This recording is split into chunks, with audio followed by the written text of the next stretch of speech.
Good morning, crime community. I'm here to continue reading, what is her name? Marilyn Butler, about Maria Edgeworth. Thaddeus' Irish voice dominates the book for most readers, but never without competition. It first comes in tones of the so-called editor, to whom Thaddeus, being illiterate, is obliged to dictate his memoirs. The preface establishes the editor as a scholar, presumably male, who frames the narrative within a general discourse unknown to Thaddeus of private and public history. Next, in the first edition, the reader encounters the glossary, in which the editor sets out in a thoroughgoing style to interpret Thaddeus to us, and so ironizes and subverts his version of his masters and their world. With the glossary, Edgeworth takes on an extreme Marmontel's goal of the cross-cultural dialogue. Entries range from the scholarly note on the linguistic usage to the short occasional essay on a social ritual, such as the Irish funeral. The editor is introduced not like Thaddeus as someone with distinctive, vulnerable personal traits, but as the unassailable representative of more advanced culture. He again is highly educated, knowledgeable, superior, worldly wise, and interested in everything, in strong general contrast with Thaddeus' ignorance of anyone's affairs but his own. This emphatic disjunction between the narrative and editorial sections of the book makes Castle Rackrent quite unlike Beckford's Oriental tale Vathek, 1787, a rare example of an annotated prose fiction where the voice of the narrator of the tale is as ironic and knowing as that of the editor of the notes. If in its weight of scholarly impedimentia, Castle Rackrent resembles any near contemporaneous narrative form, it is the long annotated romantic poem, commonly set in the feudal past or in the East. The distinction between the emotional, primitive, feminine Eastern narrative poem and the rational, analytic, masculine, and Western notes is made, for example, in Southeast Thalaba the Destroyer and the Curse of Camilla, in Byron's Childe Harold, and in the Guillemot in Shelley's Queen Mab, or Moore's Lalla Rookh. Just as the portrayal of Thaddeus is illuminated by the comparativist insights of post-colonial criticism, so is the overall structure of Castle Rackrent and the part played by its second voice, which can be seen as speaking through the glossary, preface, and footnotes in the name of metropolitan knowledge and linguistic correctness, both forms of mental authority. We may see in the schizophrenic quality of the narration, one half warmly and humorly Irish, the other half coolly and rationally English, the spirit cultural personality of the colonizer. Castle Rackrent could be, from the outset, have been classed as a tale about Ireland, a tale about the lower orders, a tale rather surprisingly written by a woman almost entirely about men. The feature common to all those topics is an unequal social relationship, forms of modern criticism, the draw on anthropology, and particularly on structuralism, whether they are primarily concerned with class, race, or gender, all potentially have something to contribute to the topic of Castle Rackrent. In the decade of the French Revolution, as the work of Paine and Godwin illustrates, class was easily the most visible and most controversial of the inequalities, and its vocabulary was commonly borrowed in discussions of what we would call gender, religion, and race. Can man be free if woman is a slave? Demanded P.B. Shelley, following Wollstonecraft and Henry Grafton, leading the parliamentarian of Anglo-Ireland. The Irish Protestant can never be free until the Irish Catholic be ceased to be a slave. Approaching Castle Rackrent in the life of his own cultural politics means taking heed of the current language of class. In 1800, when almost all fiction in English was first published in London, and all of it was written in standard English, we must have struck readers as the most remarkable about Castle Rackrent was the tale itself was written in a provincial variant of the English language. Even it claims to a special authenticity as history and experience rest on the fact that it provides a space in which narrative Irish voices can appear to speak uncensored, uninterrupted, out of the face, in the Irish expression, which means precisely not edited by anyone else. By 1800, non-standard speech appeared, if anywhere, in dialogue given to minor characters. No dialect speaker had enjoyed the fictional status, the license allowed to Thady. Rather than imposing herself through the glossary on Thady's world, Edgeworth in 1800 would surely read as a writer referring to margins in her own picture, challenging and topical questions raised by the text, claiming to make a more philosophical history out of gossip, a new fictional world out of traditions, laws, feelings, and ideas peculiar to Ireland and realizable only through an Irish form of language. The glossary admittedly opens as if functions to ridicule Thady and the Irishness he stands for. It seems as an act of aggression that his oratorical act of commencement Monday morning, as it once undercut by an editorial note which tells a landlord anecdote about lower class Irish laziness. Again, it is easy to find the first footnotes obnoxious, incorporating a dehumanizing spirit by Spencer of the people whose land he had taken by force. But significantly, Spencer too wrote his tract on Ireland in the form of a dialogue, the very different views taken in the Irish cloak by Iridoxus and Irenaeus, Spencer's two speakers, expressly deeply divided in own English responses to the Irish, sometimes an ancient romantic, learned people with an indefinitely seductive history, at other times beggars and outcasts, thieves and murderers. That dichotomy surfaces once more in the long glossary entry on the Illalu or Irish funeral wail. Edgeworth quotes at length from a sympathetic article on the transaction of the Royal Irish Academy on ancient Irish funeral rites, and goes on to deflate it with an amused piece of reportage on the customs of the present day.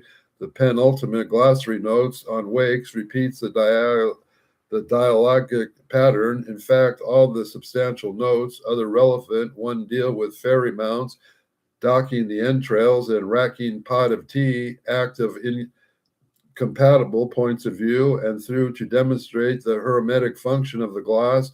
One interpretation follows another without engaging in the argument or moving towards a resolution.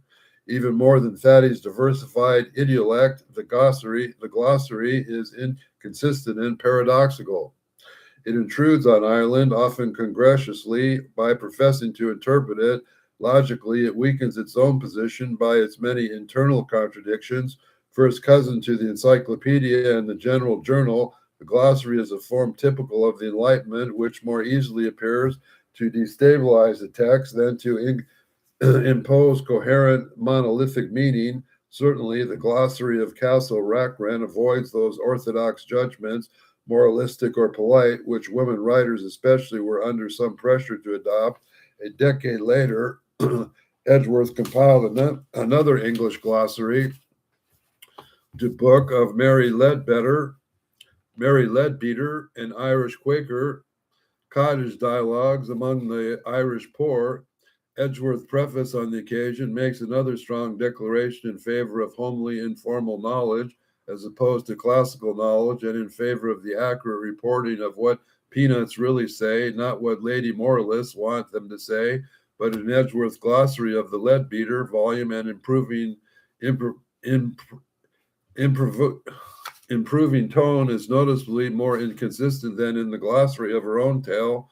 One note in Castle Rackrent that keeps the power to surprise us is the glossary entry in the raking pot, which overturns a series of icons, including modern academic ones, about what a proper lady of 1800 should write and what she should not. It is after midnight and the end of an Irish party. The men are still drinking downstairs and they have fallen asleep. Upstairs, the women dash from room to room, gathering their correspondence, love letters, unlocking a torrent of gossip, laughter, and complaint, admitting perhaps that occasional audacious mail, and not forgetting a favorite woman servant. The merit of the original idea of the raking pot of tea evidently belongs to the washerwoman and their laundry maid. And in an unusual late medieval feast of foods, when the populace clowned in church, the women overturned orders they are expected to observe at other times.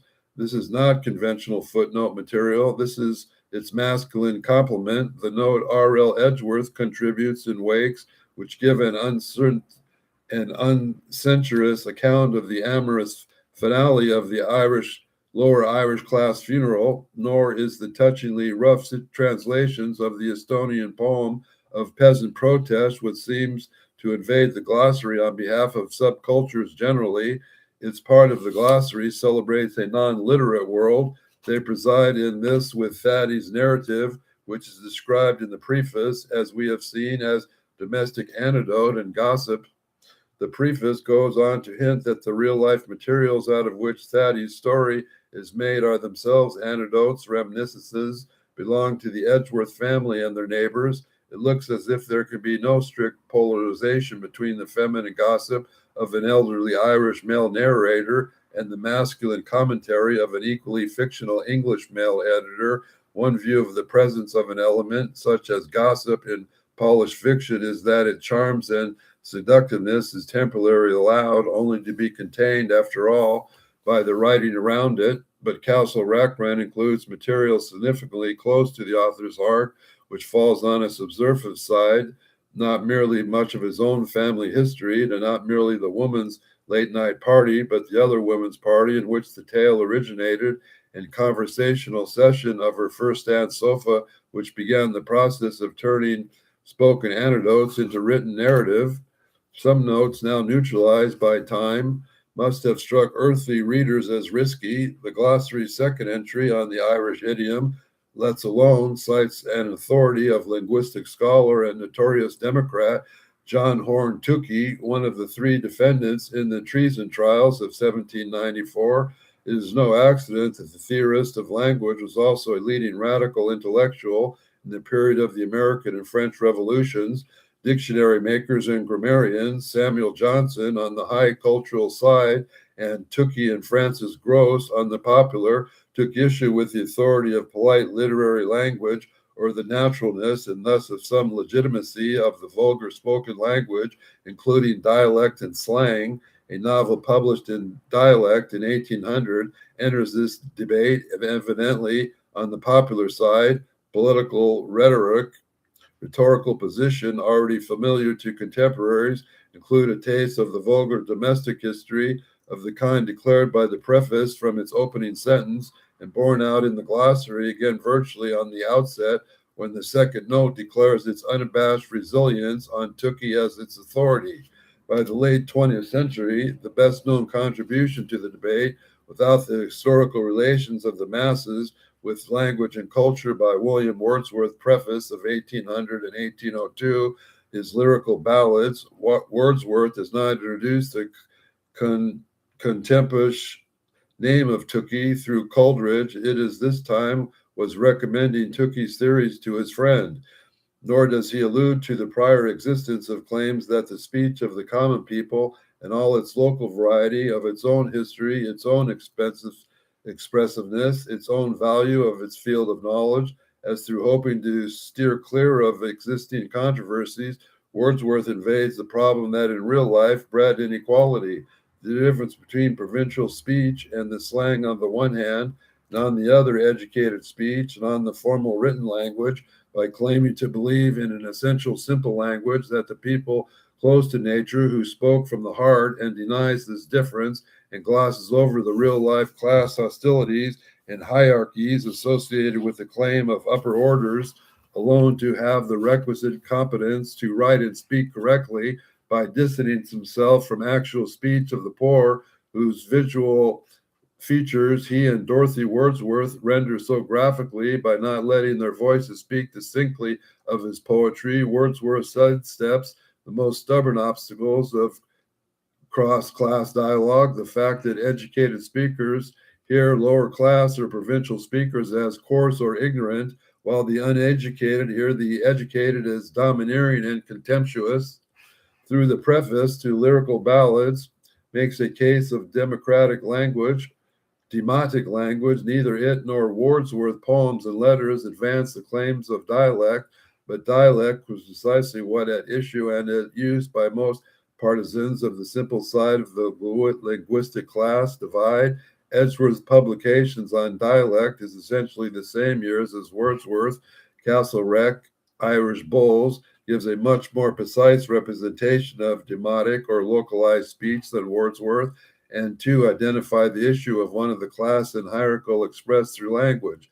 They seek to persuade the educated reader to accept a plurality of English languages, varying both of region and by class. In a letter to a school friend written shortly after a return to Ireland in 1782, Edgeworth declares that English is the language used for transactions between tenants and the landlords of County Longford, but that Irish is the language preferred when the lower orders quarrel among themselves. The virtual absence of reference to the Irish language in the Irish Tales and her equivalent of Wordsworth's decision to steer clear of dialect. By 1800, some Celticists were developing a nationalist case for the historical Irish language as the authentic sign of native Irish ethnic identity in advancing their own claims on the expressiveness and dignity of the English used by the Irish lower classes. Edgeworth always implicitly opposes the notion of the Irish language as uniquely significance. On occasion, she is franker and openly declares that to encourage Irish would be retrograde and divisive. No part of Castle Rackrent goes far into the equation of the language the book is written in. This issue, along with that of aristocratic cultural hegemony and metropolitan centrism, was opened by the Edgeworths for the first time in 1802 in that jointly authored essay on Irish bulls. Through half of the long again in Castle Rackrent, Irish Bull serves as much as Wordsworth's preface serves as lyrical ballads, as a theatrical commentary composed very much after the creative event. R.L. and Maria Edgeworth again attempt to Swiftian vein of irony for the essayistic opening and close of the new book, but by the general consent handle Swift's manner very awkwardly. The best that can be said of Irish Bulls that it ought to be a much better book than it is, for its views on linguistic variation are admirably liberal, and it shows the potential of a form more in the vogue at the political close of the 18th century and learned and humorous anthropology of vulgar materials. Later chapters are again cast as a dialogue. An Englishman, a Scotsman, and an Irishman find themselves shut up together in a long coach journey, and they pass the time debating national identity, national difference, and language, and the book examines the English preconception that the Irish frequently make blunders or bulls when speaking English and so betray their national or ethnic stupidity. And concludes that a nasty vein of cultural superiority accounts for English jokes about Irish English speech, which deserves a new imaginative style of analysis. The so-called bull is found universally. Some of the classic Irish ones also occur in other languages. The English lower class idiom, which is less metaphorical and witty than the Irish, could more reasonably be considered stupid. The Edgeworths support their case by introducing along the way a dozen or so speeches by lower class Irishmen and women, which were taken down, they say, shortly after they were heard. Most of these were given as testimony before a magistrate or judge, an uneducated auditor, then and plainly often R.L. Edgeworth himself. The degree of plausibility in these oral materials varies a lot. Most sound too composed for accuracy, and because the book's argument focused not on linguistic peculiarity, but on eloquence, relatively few dialect expressions are recorded. The result is surprisingly formal and correct from the author of Castle Rackrent and the lower life scenes in Enui. This is, however, a striking exception, a speech in an unusually particularized idiom, which R.L. Edgeworth heard as it for perfectly delivered. The speaker appeared in a court of justice when his trial for life and death. A quarrel happened between two shoeblacks who were playing at what in England is called pitch farthing, or heads or tails, and in Ireland, head and harp. One of the combatants threw a small paving stone at his opponent, who drew out a knife, and which he used to scrape shoes and plunged it into the hilt in his combatant's breast. It is necessary for our story to say that near the hilt of the knife was stamped by the name of Lamprey, an eminent cutler in Dublin. The shoeblack was brought to trial with a number of significant gestures, which in his audience had all the powers of the Demonisthenes ascribes to action. He, in a language not purely Attic, gave the following account of the fare to the judge.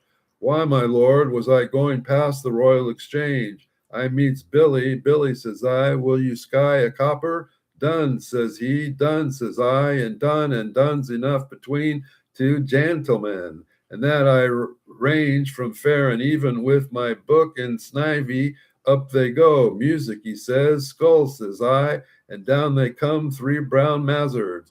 But the holy, you fleshed them, he says he. You lie, says I, but what he's up with a lump of a 2-year-old, and let's drive at me. I outs with my bread earner and give it him up to Lamprey and his bread basket. The passage is straightway submitted to several passages of linguistic commentary and analysis, which aim simultaneously as wit and as seriously demonstrating how figuratively the language of the Irish common people is. Almost all the shoeblack terms are correctly shown to be metaphors, which are evidently accepted popular language. Heads on a coin becomes an example, skulls and mazzards, and since the Irish halfpenny showed a harp, tails could be a harp or music. The fastidious apart, the analysis is sharp and effective, but it is the feeding of hearing, remembering, and laboring to record such language that really tells. As a guarantee of fidelity, some terms are still current in parts at least of Britain. Verbs like sky, ups, outs, fleshed, and pithy, bread basket for stomach. Moreover, the racing terms 2-year-old for a medium-sized rock seems to be a substitution typical of urban humor, not at all typical of the country idiom in which Edgeworth Irish Tales generally deals, a distinction which seems to confirm the accuracy of R.L. Edgeworth's ear. The Edgeworths clearly have skills necessary to scholars dealing with oral materials before the age of the tape recorder, powers observation of memory and of mimicry and of all relation to speech.